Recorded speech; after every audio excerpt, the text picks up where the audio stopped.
महाभारत की कहानी का आरंभ नैमिषारण्य वन में ऋषियों की सभा के बीच होता है। सब ऋषि उग्रश्रवा सौती से उस महान ग्रंथ की कथा सुनते हैं।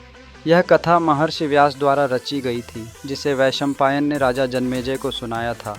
कहानी कुरुवंश से शुरू होती है, जिसमें राजा शांतनु, उनके पुत्र भीष्म, जो अपनी प्रतिज्ञा के प्रति अडिग हैं, और रानी सत्यवती का परिचय दिया जाता है। सत्यवती के संग संबंध स्थापित होने के बाद उनका पुत्र विचित्रवीर्य, जो अपनी युवावस्था में ही मृत्यु को प्राप्त होते हैं, ऋषि व्यास के माध्यम से अंबिका और अंबालिका से धृतराष्ट्र तथा पांडु का जन्म होता है।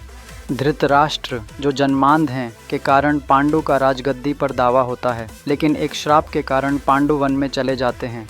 वन में कुंती और माद्री के पास दैवीय वरदानों से 5 पुत्रों का जन्म होता है, जिन्हें युधिष्ठिर, भीम, अर्जुन, नकुल और सहदेव के नाम से जाना जाता है।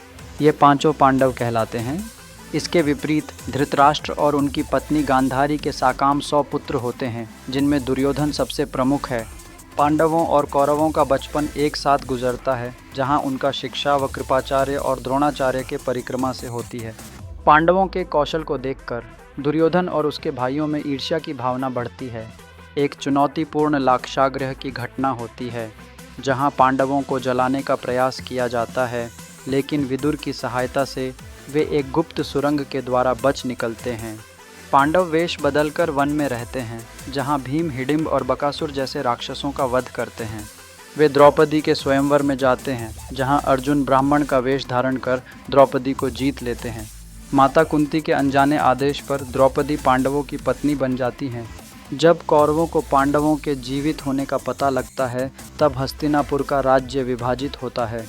कौरवों को राजधानी दी जाती है, जबकि पांडवों को खांडवप्रस्थ नामक बंजर भूमि दी जाती है।